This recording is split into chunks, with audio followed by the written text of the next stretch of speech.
네, 여러분 안녕하십니까. 주식공장장 TV 방송 시작하도록 하겠습니다. 최근 시장 흐름을 보게 되면 6월 이틀째 거래일입니다. 그런데요, 양시장 모두 오늘도 1%가 넘는 상승세로 지수 자체는 상당히 양호한 모습으로 끝났어요. 최근 여러분들 매스컴을 통해서 좀 지켜보셨겠습니다만 미국이 상당히 좀 불안하잖아요. 그죠? 뭐 대통령이 지하 벙커로 숨고 연일 공격적인 어떠한 언행으로 상당히 구설수에 많이 오르고 있어요. 미국 대통령이. 거기다가 시민들이 여기저기서 지금 들고 일어나서 뭐 약탈도 하고 이런 굉장히 어수선한 그런 분위기가 연출이 되고 있고, 홍콩도 시끄럽죠. 그렇죠? 자, 그래서 미국과 중국이 다시 한번 으르렁대는 2차 미중 무역 전쟁이 다시 한번 일어나지 않을까, 이런 불안감이 굉장히 큽니다. 그렇죠? 그래서 최근 글로벌 증시가 코로나로 인해서 큰 폭으로 한번 휘청거렸었고요. 최근에 반등을 보여주고 있습니다만 한 번 더 폭락이 남았다란 어떠한 이런 의견들이 설득력 있게 받아들여지고 있어요. 자, 이런 어떠한 예견들, 이런 의견들 때문에 우리 개인 투자자들이 지금 주식을 못 사고 있어요. 그쵸? 뭐 사서 기다리는 분들도 많이 있습니다만 굉장히 불안합니다. 그리고 최근에 저희 현대투자연구소 신규로 체험 VIP 가입하시는 분들 이렇게 보니까, 물론 주식을 가지고 새롭게 가입하시는 분도 계시는데 현금을 많이 갖고 계세요. 왜? 2차 하락을 기다리는 겁니다. 지금 본인 재산이 있는데 지난번에 한번 깜짝 놀라서 현금화를 해놓고 나서 비중을 많이 못 늘렸는데 지금 주가가 많이 올라서 거의 회복을 했기 때문에 지금 굉장히 어려움을 토해서, 그래서 새롭게 가입하시는 분들이 좀 많으시더라고요. 그래서 저희 회원분들 외에 또 이 방송을 시청하고 계시는 우리 주식 투자 개인 투자자 여러분들, 개미 투자라고 우리 얘기하는데요. 자, 2차 폭락이 올 수 있을까요? 물론 이제 의견은 분분하고 누가 맞고 누가 틀리고 뭐 이건 중요한 게 아니에요, 여러분들. 근데 여러분들의 입장에서 본다면, 저도 사실은 뭐 불안하다라는 그런 느낌은 계속 있습니다만, 이렇게 보게 되면 우리가 기다리는, 추가적인 하락이 안 올 가능성도 있다라는 얘기가 점점 더 설득력 있게 받아들여진다라는 거예요. 그래서 오늘, 여러분들 2차 폭락이, 오기 힘든 그런 이유, 안 오는 이유에 대해서 한번 얘기를 해 보려고 합니다, 여러분들. 뭐 판단은 여러분들이 하는 것입니다만은, 다양한 논리를 통해서 한번, 말씀을 좀 드려보고 여러분들 투자하시는데 여러모로 좀 도움이 되시길 좀 바라겠습니다.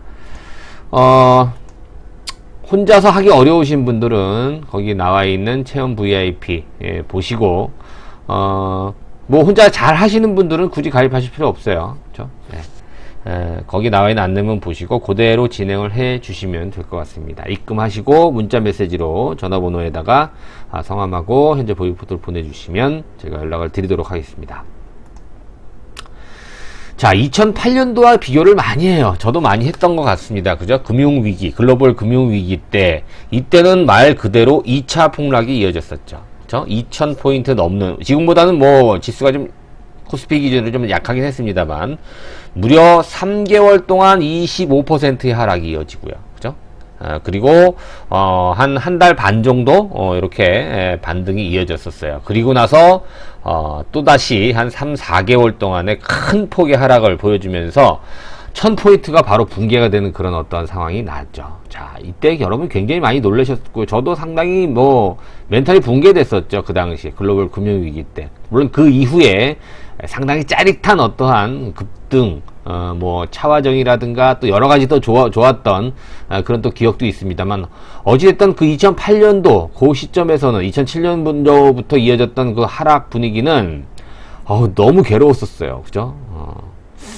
어찌됐든 뭐 그때의 하락과 최근 코로나19 사태의 어떤 급락을 비교를 해보는 그런 상황이 4월 달에 나왔던 얘기들, 4월 달에 어떤 그 분석을 했던 그런 자료에서 제가 발췌를 한 건데, 똑같은 상황이 됐었어요. 그죠? 지금 이제 4월, 그러니까 뭐 한 2달 전으로 돌아갔다라고 한번 가정을 해보는 거예요. 지금은 그때랑 많이 달라졌습니다만, 자, 그때도 2200대의 코스피 지수가 1500이 이탈이 되고 나서 그때가 한 24일 정도, 한 달이 좀 안 됐죠. 너무 급락세를 보여줬었죠. 35%의 하락.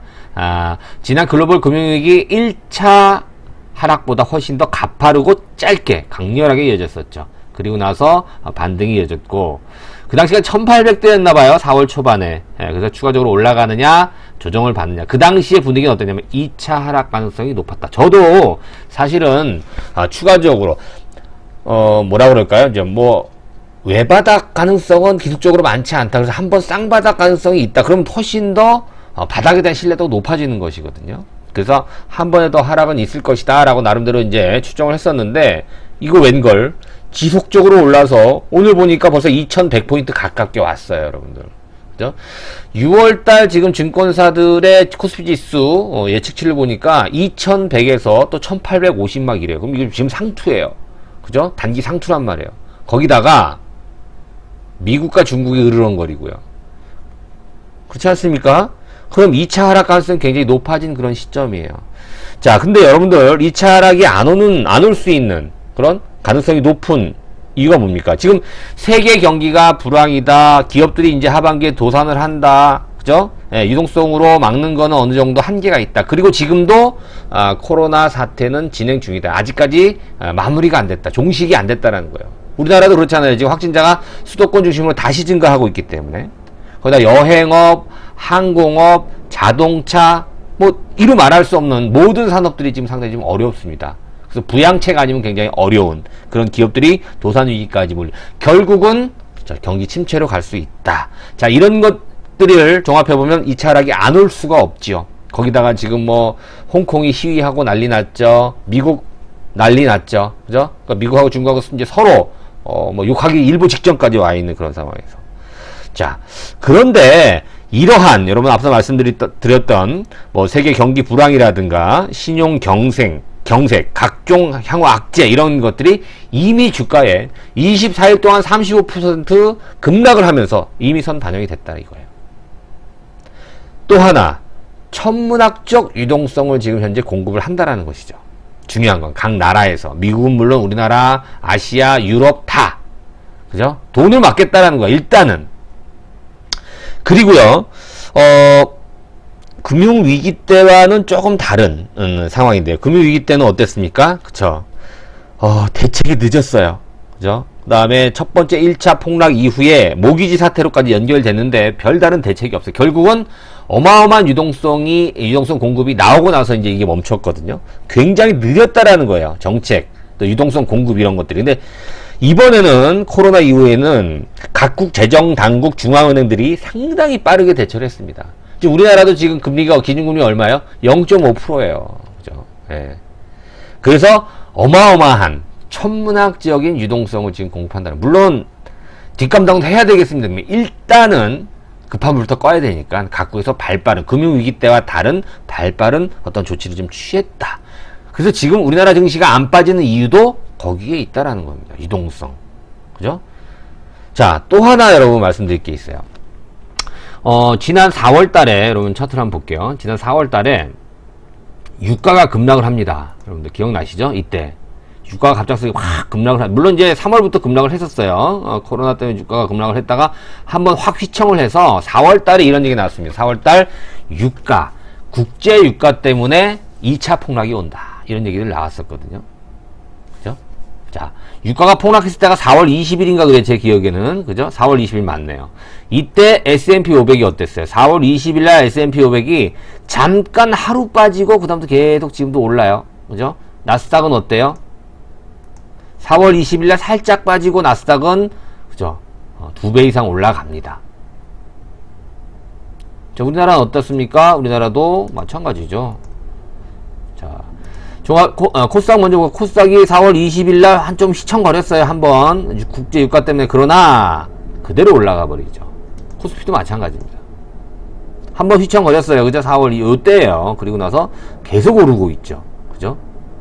자, 그리고 여러분 보세요. 종합주가 기준으로 봤을 때 한번 급락을 하고 나서 리바운드가 나오죠. 반등이 나오는데 지금 여기서부터 바닥에서부터 이제 우리가 1,500이라고 가정을 해볼게요. 한 25% 30%가 올랐거든요. 지금 여기 바닥에서 여기까지 올랐다라고 하는 것은 안 빠진다는 의미가 굉장히 강해요, 여러분들. 그죠? 추가적으로 여기서 한번 첫 번째 바닥을 찍고 두 번째 바닥을 찍는다라고 한다면 여기까지 오지 않았다라는 얘기입니다. 기술적으로 봤을 때도. 자, 또 하나가 여러분 보세요. 그리고요, 지금 2차 폭락이 온다라고 한다면 지금 보세요. 업종 대표주들 보험주, 삼성생명, 그죠? 삼성화재 이런 것들이 지금 월봉상 지금 바닥에 있어요. 더 이상 떨어질 데가 없다 이거예요, 여러분들. 바닥이 현대건설도 바닥이죠. 한국조선해양, 현대중공업도 지금 바닥이에요. 주가가 안 올랐다는 얘기죠. 포스코. 네, 포스코도 바닥이에요. 두산중공업 바닥이죠. 이런 것들은 빠질 염려가 사실은 없죠. 2차 폭락이 온다라고 하더라도.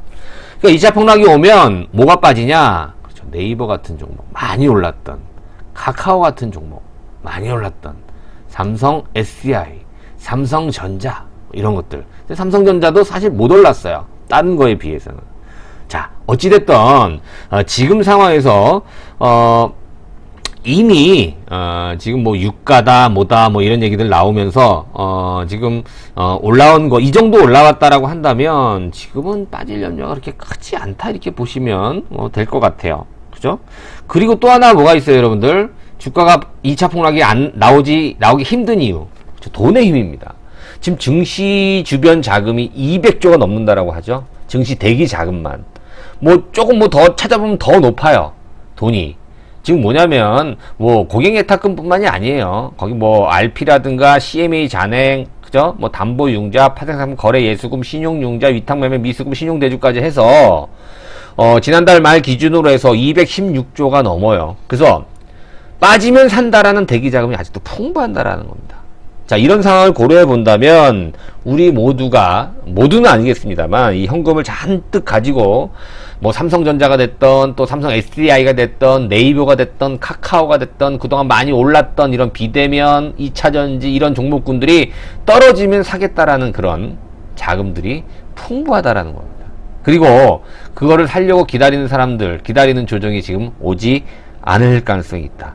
자, 최근 보도를 보니까 여러분 금융당국에서도 증시가 안정이 최근에 됐잖아요. 그죠? 그래서 금융기관에 뭐 증권사라든가 은행에 빌려주는 그런 콜 차입, 그죠? 단기 이게 뭐 빌려오는 이 콜 차입 한도라든가 자산운용사 콜론 빌려오는 겁니다. 짧은 단기적으로 한도를 다시 강화하고 있어요. 정부에서도. 이제는 좀 안정을 찾았기 때문에 사실 코로나로 인해서 마진콜도 나오고 증시가 또 급락을 했잖아요. 그래서 유동성 확보에 비상이 걸렸어요, 증권사가. 그래서 그때 이 한시적으로 콜 차입 한도랑 콜론 한도를 완화했었죠, 일시적으로. 근데 지금 이거를 다시 강화하기 시작했다라는 것은 뭐냐면 결국에는 그렇죠, 정부 금융 당국자들도 2차 폭락의 가능성은 좀 적다라고 지금 보는 거죠, 어느 시각은 봐도. 그래서 여러분들께 말씀을 좀 드리면 지금 유동성이 풍부하다라는 점, 그죠? 그 다음에 최악의 국면이 어느 정도 지나갔다라는 거예요. 왜? 이제는 코로나 이 전염병으로 인한 어떤 그런 충격이 더 강해지지 않는다라는 거죠. 그죠? 그리고 인간들이 가만히 있지 않죠. 인간들의 어떤 역습이 나오는 거죠. 그죠? 코로나와 대치하기 위한. 그래서 지금 현재 치료제 얘기도 나오고 있고, 렘데시비르라고 하는, 그죠? 예, 지금 가시화되고 있죠. 거기다 백신 얘기까지 나오고 있죠. 그래서 이제는 이런 뭐 코로나 사태가 더 많이 확산이 됐다라는 그런 악재의 영향보다 치료제라든가 백신 이런 얘기에 대한 어떤 호재가 훨씬 더 주가의 반영이 더 크게 된다라는 겁니다. 이게 무슨 얘기예요? 심리가 바뀌었다는 얘기죠. 물론 언제든지 또 뭐 더 상황이 안 좋아지게 되면 하락의 가능성도 전혀 없지는 않습니다만 지금 현재 입장으로 봤을 때는 조정은 오더라도 2차 폭락 가능성은 많지 않다, 이렇게 여러분들께서 이해하시면 될 것 같아요. 뭐 제가 설명하는 내용이 뭐 전부 다 정답은 아니겠습니다만 이제는 시간이 지나면 지날수록, 그죠? 시간이 지나면 지날수록 이제는 우리가 기다리는 조정이 안 올 가능성이 높아졌고요. 그리고 기존에 우리가 이제 코로나 이전, 코로나 이후를 봤을 때 이전에 우리가 생각했던 4차 산업혁명, 2차 전지의 어떤 성장성, 그죠? 뭐 그 외에 뭐 바이오라든가 이런 부분에 대한 성과가 나올 수 있고, 그리고 어마무시한, 무시무시한 또 상상을 초월한 이 유동성의 어떤 힘은 우리가 생각한 것 이상으로의 어떤 강한 장세도 기대해 볼 수 있는 그런 상황이 오지 않았나, 이렇게 또 결론을 한번 내볼 수 있겠습니다. 물론 상황에 따라 달라질 수 있겠습니다만 아직까지는 여러분들 그런 부분에 염두를 해 두시면서 매매를 좀 해 주셔야 될 것 같아요. 자, 그래서 그래도 혼자 하기 어려우신 분들은 저희들한테 이제 도움의 손길을 좀 뻗치시면 여러분들 도움을 좀 받으실 수 있을 것 같습니다. 오늘은 좀 짧게 이 정도로 주식공략 TV 마무리해 보도록 하겠습니다. 자, 처음 주식공략장과 만나시는 분들 구독하기, 좋아요 버튼 함께 부탁드리도록 하겠습니다. 여러분들 성공 투자하시기 바라겠습니다. 오늘 방송 마치도록 하겠습니다. 고맙습니다.